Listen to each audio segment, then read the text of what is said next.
எல்லாம் எதை விநாயகருக்கு வினைக்கு நாயகனாக சேர்க்கணும், அது கணங்களுக்கு அறிவறியாக்கணும், அதை நாம் சுவாசிக்கணும். மூசிகா வாகனா எதை எடுத்தமோ அதனை உணர்கொண்டு நாம் விண்ணிலே போய் சேரணும்.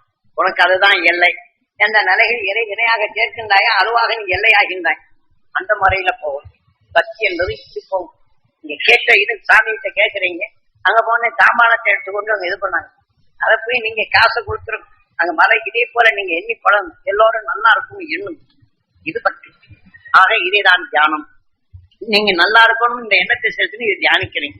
ஆக இது எல்லாரும் இன்னைக்கு நான் உன்னை பூமாலை போட்டனே, நான் தேடி வந்தேனே, என்னை எல்லாம் தேடி பூத்தனே, என்னை இப்படி சோதிக்கிறேங்கிற வகையில பக்தி. ஆக அதுதான் தியானம். நீங்க எதை எண்ணுகின்றாயோ அதுவாகின்ற. ஆக நாம் வேதனை பற்றி அதிகமா எண்ணா அதுவாக வளர்ந்து அதுவாக நாம ஆகி அதுவாகிடும்.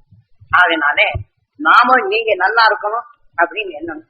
ஆக சில பேர் நகை நட்டெல்லாம் போட்டுப்பாங்க, கடையில வியாபாரம் ஆகும், பரவாயில்ல உங்களுக்கு என்னங்க குறைஞ்சிட்டா போறோம்.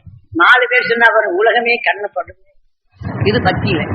ஆக பார்த்து நான் நல்லா இருக்கேன் அப்படின்னு நல்லா இருக்கும்னு சொன்னா இனி உன் வாக்கு பிரகாரம் நான் நல்லா இருக்கணும், என்னை போல நீ ஆகணும். திருப்பி சொல்றதுக்கு உங்களுக்கு என்ன வந்துச்சு? அது சொல்ல மாட்டாங்க. எனக்கு பொறாமையில பாருங்க, என்ன பார்த்தாலும் நகை போட்டிருக்கான்ட்டு அப்படின்னு இவங்க அவங்க மேல வெறுப்பு உண்டாக்குவாங்க. அவங்க யாராவது யாரு கூட பார்க்கும் போதே சிரிச்சு பேசினாக்க போறோம். இல்லைன்னா இவங்களை பார்த்த உடனே வந்துவான், நேற்று பேசினமே அப்படி சிரிச்சா போறப்பா, நம்ம போன அவர் இலக்காலமே தெரியும், நம்ம பார்த்து சிரிக்கிறாப்ப. இந்த உணர்வுகள் எல்லாம் நாம் எதை பதிவு செய்கின்றோமோ அதையும் உணர்வா வந்துடும். ஏன்னா நம்ம ஞான வழி பெண்கள் இதையெல்லாம் நீங்களும் தெரிந்து கொண்டு, ஏன்னா பழக்கத்துல இருக்கிறோம். இதை நம்ம எப்படி இயக்குது, நாம எடுத்து எப்படி மக்களுக்கு சொல்றது. அடுத்த இப்ப தியானத்தில் இருப்பாங்க 4 பேர் சொன்னா எங்க உமா வந்திருக்கா, ஒரு ஸ்கூல்ல ஒரு குழந்தை என்னமோ சொல்லி கொடுத்தான், அது இப்படி சொல்லி மனசு தாங்க பள்ளிக்கூடத்துக்கு போக முடியாது, எனக்கு தூக்கமே வர மாட்டேங்குது அப்படின்னு. அப்ப தியானத்துல வந்தது காரணம் என்ன? இந்த சாமி கொடுத்த சக்தி வச்சு அவங்களுக்கும் மகிழ்ச்சி நடக்கிறணும், பொருள் வரணும், நிலைகள் வரணும், அவங்களும் குடும்பத்துக்கு நல்ல பிள்ளைகளா வரணும். ஆக அப்படி இருந்து நீ சொல்லணும், சாமி கொடுத்த சக்தி அவங்களும் தரணும். நீ தியானிச்சிருந்தா நல்லா இருக்கும். நீ எதை தியானிச்சிருக்கிற? சாமி மட்டும் சாமி மேட்டு உயர்த்தி தியானிச்சுட்டேன், ஆனா சாமி கூட குத்தவாளி ஆக்கிட்டேன் அப்படின்னா எப்படி? இப்படி ரொம்ப பேர் சண்டை போறவங்க, வெறுப்பு போறவங்க. இது தியானம் அல்ல. ஆக இதையெல்லாம் நாம் எதை தியானிக்கிறோம்? அசுத்தத்தையும் தீமையான உணர்வு தியானிக்கிறோம். ஆக அதைத்தான் பக்தியாக பற்றுக்கொள்ளும். பக்தி இப்படித்தான் சொல்லும். ஆக மட்டும் நீங்க கடையில் மட்டும் வியாபாரம் ஆகும் மட்டும் நீங்க 2 பேர் வந்து சொல்லி பார்க்கட்டும், உடனே 2 மிளகாய் சுத்தி 2 போட்டுருவாங்க, கண்பட்டாங்க, நல்லதுதான் சொல்றாங்க, இனியும் கொஞ்சம் உங்க வாக்குனால நல்லா ஆகணும், நீங்களும் இந்த மாதிரி உயரணும், இப்படி சொல்லி பாருங்க. அது பழக்கத்துக்கு வரும். அந்த மாதிரி வந்தாச்சுன்னா அவங்க சொன்ன வாக்கு நமக்குள் பதிவாகுது. அவங்க என்ன செய்யறாங்க? வியாபாரம் நல்லா ஆகுது, பரவாயில்லன்னு சந்தோஷத்தோட சொல்றாங்க. அது ஏற்றுக்கொள்ளக்கூடிய மனசு இல்லை. ஆக நாம பக்தியில என்ன செய்யறாங்கன்னா இப்படி அவங்க சொன்னாங்கன்னா கண்டிச்சு பெற்றாம ஓமளிப்பு இதை எண்ணிக்கிறது. அடுத்தாப்படி பார்த்தா என்ன செய்யுது? சரக்கு வாங்க போகும்போதுன்னா இந்த எண்ணம் தான் வரும். அங்க மட்டமான சரக்கை வாங்கிட்டு வந்துடும். அது வந்த உடனே சரக்கு பாரு கண்டிச்சு போயிட்டா என் சரக்கே போக மாட்டேங்குது. ஆக இதே மாதிரி நெசவு ஜாஸ்தி ஆகட்டும், நெசவு தன்மையில வரப்போ போகும்போது இவங்க பரவாயில்ல இன்னைக்கு நாளைக்கு கொண்டு எடுத்துருங்க அப்படின்னு சொன்னா பாரு கண்ணு வந்து இப்ப நெரிச்சு விடுவாங்க பெண்கள். பரவாயில்ல சரி நல்லா இருக்கு, இன்னும் 4 துண்டு நல்லா ஆசீர்வாதம் கொடுங்க, நீங்களும் உங்க வீட்டுல அழகணும். அதான் பாருங்க குழந்தை அழகா இருக்குன்னு போறோம், அதை தொட்டு அப்படி இது பண்ணி இப்படி எழுதுவாங்க. காரணம் இது பக்தி. இதெல்லாம் காரணம் என்னன்னு கேட்டா குறைச்சி என்ன வேண்டாம், இப்படி நாம பக்தியில என்ன செய்யறோம்? ஆனா குழந்தை அழகா இருக்குது, ஆக உங்க அருளாலே நல்லா குழந்தை இருக்கு, நல்லா சாப்பிடணும், நல்ல சீனாகணும் அப்படின்னு சொல்லிவிட்டு உங்க வாக்கால குழந்தை நல்லா இருக்கணும் அப்படின்னு சொல்லிவிட்டு இந்த இடம் மனசுல எடுத்தோம். உங்க பார்வை தான் அங்க கெடுது, அவங்க பார்வை என்ன? அவங்க எல்லாருக்குமே பார்த்த உடனே அந்த மகிழ்ச்சி வருது. ஆனா மகிழ்ச்சியை ஏற்றுக்கொள்ள மனசு நம்மகிட்ட இல்லை. இப்படி பண்றாங்கன்னு சொல்லி பால் கொடுக்கும் போதுல இந்த உணர்வு கையில வரும். அந்த உணர்வு வந்த உடனே நீங்க உங்க என்ன நினைச்சு அந்த பிள்ளைக்கு தலை வலிக்கும், மேல் வலிக்கும், எல்லாம் வலிக்கும். யாரும் உங்களால வந்ததுன்னு தெரியாது, அவங்க பார்த்தாங்க கண்டிச்சுப்பட்டாங்க.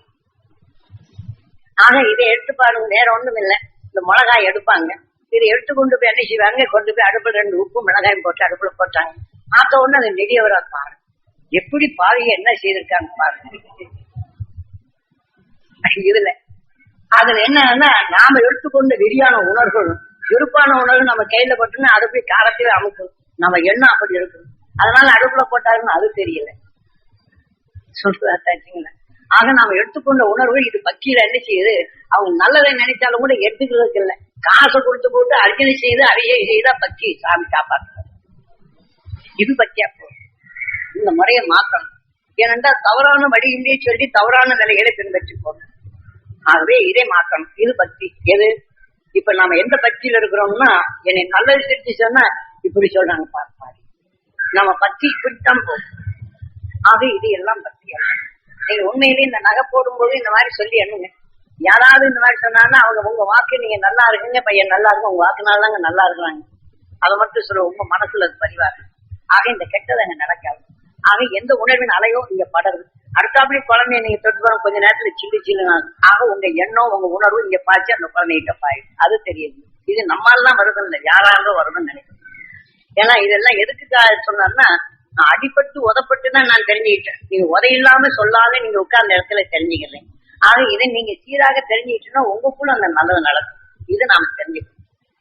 ஏன்னா இதெல்லாம் நாம பக்தி தவறல்ல. பக்தியில நீங்க கோயிலுக்கு போனா விநாயகர் இப்படி கும்பிடணும். எங்க வீடு நல்லா இருக்கும், எங்களுக்கு ஒற்றுமை, யாரெல்லாம் வீட்டுல சங்கடமா இருக்கிறாங்களோ என்று பார்த்தோம்னா தாய் என்னையும் பிள்ளை மேல பாசமா இருக்கும். ஆண்டவனே இப்படி பண்றானே, நான் இப்படி வளர்த்தனே, ஊரெல்லாம் அவனை பேசுதே, அவனுக்கு என்னைக்குதான் திருந்துவானோ, திருந்து பையன் சொன்னபடி கேட்கறேன்னா விநாயகர் போயொன்னு எல்லாம் ஊரெல்லாம் பேசுதே, இப்ப கொள்ளையில போற இப்படி பேசிக்கிட்டு இருக்கிறானே, நீ என்னைக்குதான் அவன் தெரிஞ்சுவானோ, நீ என்னைக்குதான் பாக்குறோனா, இந்த வினையதான் சேர்த்துக்கிறான். ஆக நல்ல ஒழுக்கங்களை எப்படி நமக்குள் வினையாக சேர்க்க வேண்டும் என்று இந்த நிலைகள், இன்று முதியவர்களுடைய நிலைகள் பக்தி கொண்டு இருந்தாலும் தெய்வத்து மேல் நல்ல ஒழுக்கம் நம்பிக்கை இருக்கின்றது. ஆனா அந்த நம்பிக்கை எப்படி அந்த உணர்வை நமக்குள் எடுத்தால் நாம் தெய்வமாகுங்கிறதா அவன் காட்டினது. அந்த தெய்வமா யாரும் ஆகிறதில்லை.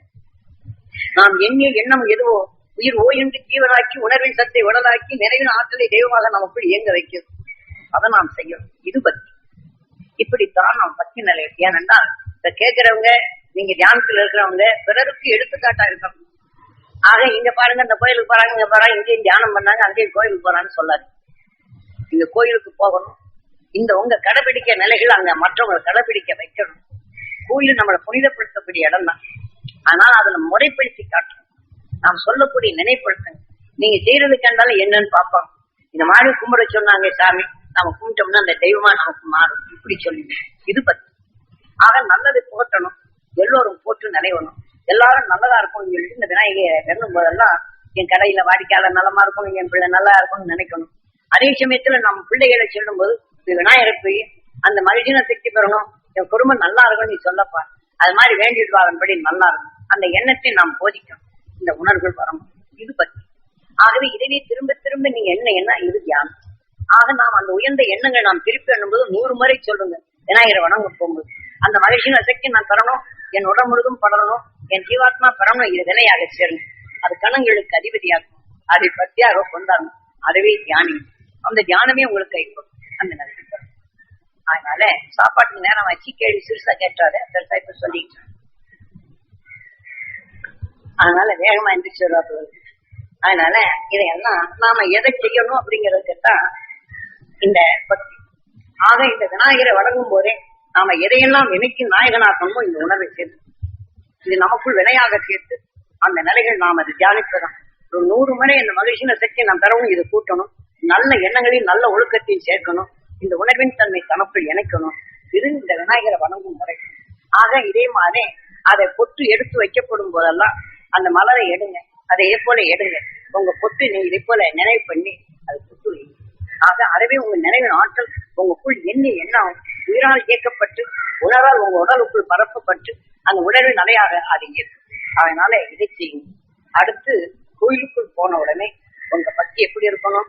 ஜீவ ஆராதனை காட்டும் போது அங்க இருக்கிற பொருள் எல்லாம் தெரியும். ஆக அந்த பொருள் நான் பொருள்கள் உணர்ந்து செயல்படும் சக்தி நான் பெற வேண்டும் ஈஸ்வரான் எண்ணுங்க. என் உடல் முழுதும் பலரும் சொல்லணும். என்னை பார்க்கறவனுக்கெல்லாம் பொருள் என்று அறியும் சக்தி பெறணும் அப்படின்னு சொல்லி எண்ணுங்க. ஆக இந்த ஆலயம் வருவதற்கெல்லாம் அந்த பொருள் கண்டு உணர்ந்து செயல்படும் சக்தி பெற வேண்டும் என்று திரும்ப திரும்ப சொல்லணும்.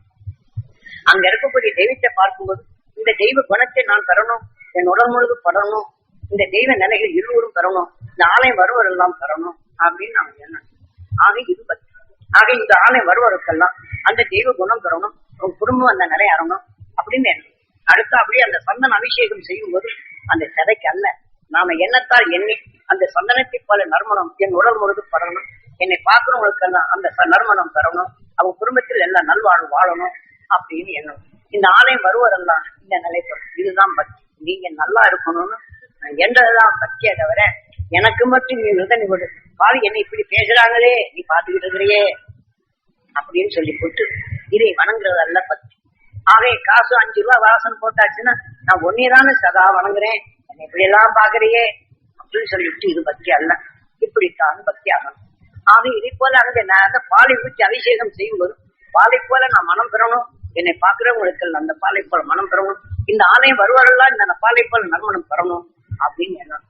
அதே சமயத்தில் அங்கே சந்தனாவின் கனி அபிஷேகம் செய்யும்போது இந்த கனியை கொண்ட சுவையான சொல்லும் செயலும் நான் பெறணும், என்னை பார்க்கிறவங்களுக்கு என் சொல்லை கேட்கிறவங்களுக்கு எல்லாம் அந்த வாழ்வில் இனிமை பெறணும், கனியை கொண்டு இனிமையா நிலை பெறணும், அவங்க குடும்பம் எல்லாம் இனிமை பெறணும், இந்த ஆலயம் வருவாரெல்லாம் இந்த நிலை பெறணும். இதுதான் பக்தி. ஆக இதை போல எடுத்து மலரை போல மனம் பெறணும், என் உடம்பு முழுதும் பெறணும், என்னை பார்க்கிறவங்க எல்லாம் மலரை போல மகிழ்ச்சி பெறணும், அவங்க குடும்பம் எல்லாம் மகிழ்ந்த நிறையணும், இந்த ஆலயம் வருவாரெல்லாம் இதை பெறணும். இந்த உண்மை உணர்த்திய மகிழ்ச்சியின் அசக்தி நான் பெறணும், என் உடம்பு முழுதும் பெறணும், என் ஜீவாத்மா பெறணும் அப்படின்னு சொல்லி போட்டு இதை எண்ணி அங்க இங்க ஆலயம் வருவோருக்கெல்லாம் அந்த மகிழ்ச்சியின் சக்தி பெறணும், இங்க வருவங்களுக்கெல்லாம் அந்த நல்வாழ்வு கிடைக்கணும், அவங்க குடும்பம் எல்லாம் நலமா இருக்கணும். இப்படித்தான் பக்தி. ஆக இதை கணங்கெடு கரிபதியாக்கியதுதான் கன ஓமம். எது இதை நாம அங்க அரிக்கிறேன் அரிசியதோ இந்த உயிருக்குள்ள எடுத்து இந்த உயிரான நிலைகள் கொண்டு ஓமமாக்கி இந்த உணர்வின் தன்மை உடலுக்குள் பரப்பி மனத்தின் தன்மை வெளிப்படுத்தி எல்லோரும் போற்று நிலையை நம்மை பார்க்கும் போதே அந்த நிலை வரும். இதுதான் நம்ம வினையாக சேர்த்து இந்த பரமான பூமியை பரமாத்மாவை பரிசுத்தப்படுத்தும், நமக்கு ஜீவாத்மாவை உயர்படுத்துவதும் நம்முடைய ஆன்மாத்மாவை தெளிவுபடுத்துவதும் ஆக உயிரான்மாவை ஒளியாக மாற்றுவதும் ஆக இருளை போற்றி ஒளிவரும் நிலைகளை இதான் பக்தி. இதைத்தான் நாம் தியானம் என்பது. ஆக தனித்து தியானித்தோம், ஆக நல்ல ஒழுக்கத்தை நமக்குள் சேர்க்காது, ஞானம் கைகூடாது. ஆக அருஞானி உணர்வை உங்களுக்குள் பதிவு செய்து அருண் ஞானிகள் கண்டுணர்ந்த உணர்வை உங்களுக்குள் தெளிவாக்கி உணர்வின் நிலைகள் பதிவாக்கி அதனை நிலை கொண்டே உங்க வாழ்க்கையில் பெற வேண்டும் என்றுதான். ஆகவே இதையெல்லாம் நம் வாழ்க்கையில் இத்தகைய தீமை யாரை கண்டாலும் அதன் உணர்வின் தன்மை நாம் எளிதில் யாரிடத்தில் மகிமை கொண்டு விடுகிறோம், நல்லதை செய்கின்றோம். அதே சமயத்தில் அவசரமாக போகின்றார் நல்ல செய்தவர், அது பார்த்த உடனே இவர் ஏதோ அவசரத்துக்கு கூப்பிடார், அவர் அவசரமாக போகின்றார், பார் என்னை காசு வாங்குறவர்கள் என்னை மதித்தான், இப்ப பாரு அம்பாட்டுக்கு போறான், கொஞ்சம் கூட கவனிக்கல அப்படின்னு அவன் மேல வெறுப்பை ஊற்றுகின்றோம். ஆக இத்தகைய வெறுப்பின் தன்மை நமக்குள் வராது.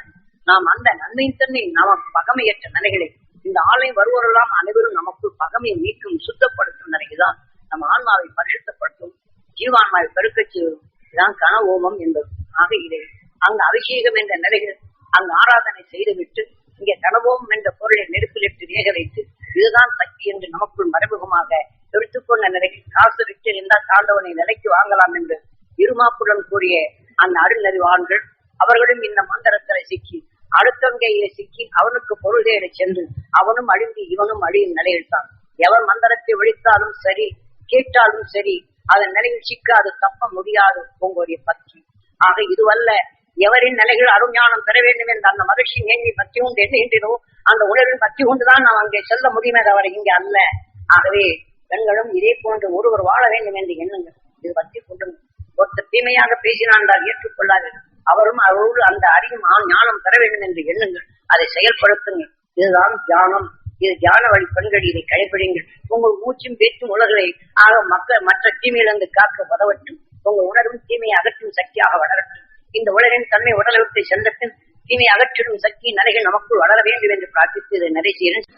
நாம் எப்படி கோலம் இடுகின்றோமோ இதை போன்ற காலையில் இந்த துருவ நட்சத்திரம் தோன்றும் வேளையில் மகரிஷிகள் காட்டிய அருள் வழிப்படி நாம் எப்படி கோலங்களில் புள்ளி இடுகின்றோமோ இதை போன்று நம்மை சார்ந்தோர்கள் அனைவரையும் எண்ணத்தில் நினைவு கொண்டு வர வேண்டும், அது புள்ளியிட வேண்டும். ஆக நமக்குள் நாம் அந்த மகிழ்ச்சியின் சக்தி நாம் பெற வேண்டும் என்று நாம் நமது குடும்பத்தில் உள்ளவருடைய எண்ணங்களை பதிவு செய்து மகிழ்ச்சிகளின் சக்தி பெற வேண்டும் என்று நினைக்க வேண்டும். அவர்கள் குடும்பங்கள் நலம் பெற வேண்டும் என்று நினைக்க வேண்டும். இது ஒரு பழக்கமாக வர வேண்டும். நம் குடும்பத்தைச் சேர்ந்தவர்கள் கணவர் இருந்து குழந்தைகள் வரையிலும் அத்தையிலிருந்து மாமன் வரையிலும் ஒரு கண்டிப்பான நிலைகள் நாம் தியான வழி மெம்பர்கள் இவ்வாறு இணைத்து பழக வேண்டும். ஆக ஒவ்வொருவரையும் எண்ணி அவர்களுக்கெல்லாம் இந்த மகிழ்ச்சியின் சக்தி பெற வேண்டும், அவர்கள் மனபலம் பெற வேண்டும், உடல்நலம் பெற வேண்டும், எங்கள் குடும்பத்தில் ஒன்று சேர்ந்து ஒற்றுமையாக வாழ்ந்திடும் இந்த உணவுகள் எங்களிலே விளைய வேண்டும் என்ற இந்த பதிவினை வைத்துக் கொள்ள வேண்டும். அதை போன்றே நீங்கள் வீட்டிலே கோலம் இடும் போதெல்லாம் இதை போன்ற அந்த புள்ளிகள் வைக்கும் போதெல்லாம் நம் குடும்பத்தை சார்ந்தோர் அனைவருமே இதை போல எண்ணி நமக்குள் எண்ணி ஒன்று சேர்த்து வாழ்ந்திட அந்த இனத்தின் தன்மையை தர வேண்டும், வளர வேண்டும் என்ற நினைவினை நாம் பதிவு செய்து கொள்ள வேண்டும். இது ஒரு பழக்கமாக இருக்க வேண்டும். இதை போல நீங்கள் ஒவ்வொரு நாளும் உங்களிலே ஆபரணங்கள் அணிந்திருந்தார் அந்த ஆபரணங்களை எண்ணி நம்மை போன்ற அனைவருக்கும் இது கிடைக்க வேண்டும்.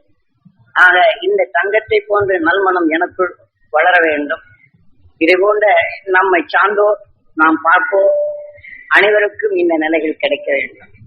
அவர்கள் வாழ்க்கையில் இந்த தங்கத்தை போல அந்த நறுமணங்கள் அந்த தங்கத்தை போன்று பழிச்சென்ற மங்கா நிலைகள் அவர்கள் மனதில் பெற வேண்டும். இதே போல நாம் தங்கம் வெறும் ஆபரணத்தை மட்டும் அணிந்து கொண்டிருப்பதற்கல்ல, ஆக இந்த ஆபரணங்கள் அனைத்தும் நாம் எப்படி இதை ஆபரணங்களாக அணைந்து தெய்வங்களுக்கு அந்த மாலையாக போட்டு ஆபரணங்களாக அணைந்து பார்க்கின்றோமோ, இதே போல தங்கம் எவ்வாறு அது மங்காது இருக்கின்றதோ இதே போல நமது எண்ணங்களை மங்காது அனைவருடைய அரவணைப்புடன் அது இருக்க வேண்டும்.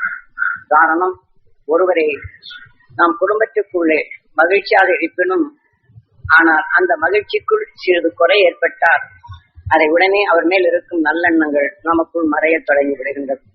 அது மறையாது இந்த தங்கத்தை கொண்டு அவருடைய உணர்வு நமக்குள் அது தொலைத்து விட்டு படிச்சென்ற அவர்களுடைய உணர்வும் தெளிந்திட வேண்டும் என்ற எண்ணத்தில் வளர்ந்திட வேண்டும். இதெல்லாம் நாம் தியான வழி மெம்பர்கள், நாம் தியானம் என்பதே இதுதான். நமக்காக நாம் அல்ல, நாம் சூரியன் எவ்வாறு பிற கோள்களுடைய நிலைகளை தனக்குள் நுகர்ந்து அதில் உள்ள தீமைகளை கழித்துவிட்டு ஒளியின் நிலையாக அது உருவற்று வளர்ந்து கொண்டே இருக்கின்றதோ இதே போல நமது எண்ணங்கள் எப்போதும் அந்த பிரகாச நிலைகள் திறமையில் இருக்கும் குறையோ வெறுப்போ விருப்போ நாம் நுகர்ந்து அறியப்படும் போது அது நமக்குள் வளராது அந்த மகிழ்ச்சியின் உணர்வு கொண்டு இது பழிச்சிடச் செய்து ஆக தங்கம் எப்படி கருகாது என்றும் அதனுடைய உணர்வும் ஒளி வீசிக்கொண்டு உள்ளதோ அதே போல நாம் ஒவ்வொரு மனதையும் அந்த தங்கத்தை போன்ற நாம் மங்காது எதிலும் ஈடுபட்டாலும் நம் உணர்வும் மங்கா நிலைகள் அது தர செய்ய வேண்டும். இதை நாம் வழிபடுத்த வேண்டும். நாம் கோயிலுக்கு செல்லும் போது நாம் எதை சொன்னமோ நமக்காக எதுவும் வேண்டுதல் கூடாது.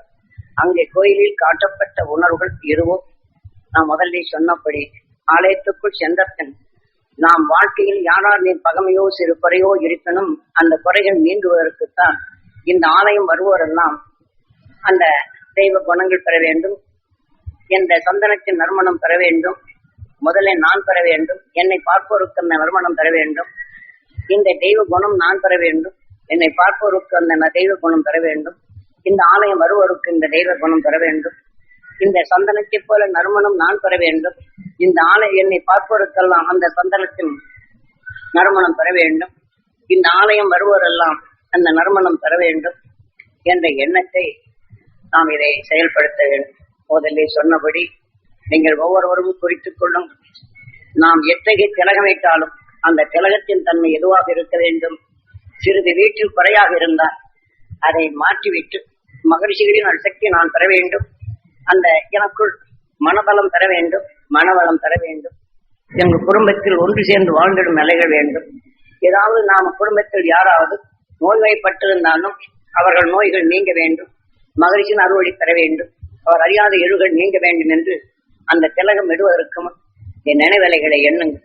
உணர்வின் நிலைகள் இங்கே உடலுக்குள் பரவி பரவி அது அலைகளாக தொடர வேண்டும். அப்போது அந்த திலகத்தை இது சொல்லிவிட்டு திலகத்தை தொடங்கும். அதே போல அந்த திலகம் விடும்போது இதை போன்ற நாம் யாரெல்லாம் அது நலம் பெற வேண்டுமோ அவர்கள் அனைத்தையும் நலம் பெறச் செய்யுங்க. யாரெல்லாம் நம்மேல் நாம் அவர் மேல் வெறுப்படைந்தோமோ வெறுப்பை அகற்ற இதை போல அவர்களுக்கு தெளிந்த மனங்கள் வர வேண்டும் என்ற எண்ணத்தை எண்ணி நீங்க திலகம் இடுங்கள். இது உங்களுக்குள் அந்த உணவின் தன்மை மீண்டும் நமக்குள் ஆகி ஆக தொட்டு காட்டுவது என்று சொல்லுகின்றனரே. பிறர் ஒருவர் தொட்டு காட்டுறார் என்றால் அவருடைய எண்ணங்களை தொட்டு காட்டி அவருடைய நலங்களை தான் நமக்குள் சுழலச் செய்கின்றோம். ஆனால் இதையெல்லாம் நீங்கள் இதை போன்ற உயர்ந்த எண்ணங்களை எண்ணி அந்த உணர்வின் தன்மையை நீங்க எண்ணிவிட்டு அந்த மகிழ்ச்சியின் அருள்சக்தி பெற வேண்டும் என்று 50 முறையாவது சொல்லிவிட்டு இந்த உணர்வை வெளிப்படுத்திவிட்டு நீங்கள் உங்க குடும்பத்தில் யாராருக்கெல்லாம் அது நன்மை பெற வேண்டுமோ அவர்களுக்கெல்லாம் இதை எண்ணத்தால் எண்ணி அந்த திலகம் விடும்போது அந்த எண்ணத்தால் நீங்கள் பூர்வ மத்தியில் வையுங்கள். அப்போது இந்த உணர்வுகள் அங்கு ஆழப்பதியும், இந்த நினைவலைகள் தெளிவாக வரும். உங்க சிந்தனை சீர்குலையாது, வெறுப்பின் அலைகள் உங்களில் புகாது. இதை தடுக்க இந்த முறைப்படி நீங்க திலகுங்கள். ஆகவே நீங்கள் இப்போ உடைக்கத்தக்க அது அணிகலங்கள் அணுகின்றீர்கள். அது இப்ப எத்தனையோ பேசனாக வந்துவிட்டது. நாம் எப்படி ஒருவருடைய நிலைகளை நாம் மகிழ்ந்திடும் நிலைகள் செய்கின்றோமோ அதே போல நாம் எண்ணத்தில் இதே போல நாம் எண்ணங்களை ஆபரணங்களாக அமைய வேண்டும். அவர்கள் மகிழ்ந்திட வேண்டும்.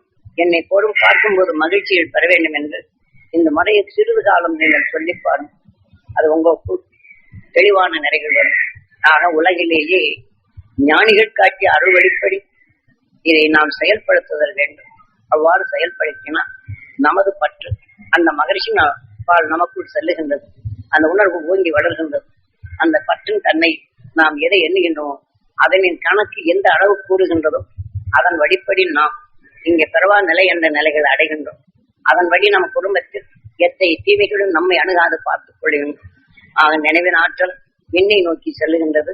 அதை விண்ணை நோக்கி செல்லும் நிலையை நீங்கள் இதிலே பதிவு செய்ய வேண்டும். ஏனென்றால் சித்திர புத்திரன் கணக்கு பிரகாரம் நாம் எதனை நினைவு கொண்டு நாம் நமக்குள் அது பதிவு செய்கின்றோமோ அந்த பதிவின் நிலைகள் இது அதிகமாக கூட வேண்டும். கோபத்தின் நிலைகள் அதிகமாக கூடிவிட்டால் கோபத்தின் நிலைகள் கண்டு இரத்த குறிப்பை மாற்றும். சலிப்பின் தன்மை அதிகரித்து விட்டால் சஞ்சலம் சலிப்பு என்ற வேதனை மூன்றும் கலந்தால் உடல் புண் நிச்சயம் வரும். ஆக நாம் சாப்பிடும் ஆகாரம் அஜீர்ண நிலையை அடையும். இதை போன்ற நாம் எண்ணி உணர்வில் இதுவோ இவை அனைத்து நமக்குள் தீமை விளைவிக்கும் நிலையாக அது வந்தாலும் எதனின் தன்மை நமக்குள் எண்ணம் அதிகமாகின்றதோ அந்த கணக்கின் பிரகாரம் தான் வயிற்று வழிமுறை என்னென்ன துடிப்பு துடிக்கின்றோமோ இதே போல அந்த உணர்வின் தன்மை துடிப்பு கோப்ப ஆக அதன் நஞ்சின் தன்மை வளரும். இத்தகைய நஞ்சின் தன்மை வளர்ந்து விட்டால் மீண்டும் மனித உருவு இழந்து விடுவோம். ஆகவே இழந்திடும் உணர்வே நமக்குள் வளர்க்கும் நிலைகள் கொண்டு வளர்ந்துவிடும். இதை போன்ற நிலைகளிலிருந்து நாம் விடுபடுதல் வேண்டும்.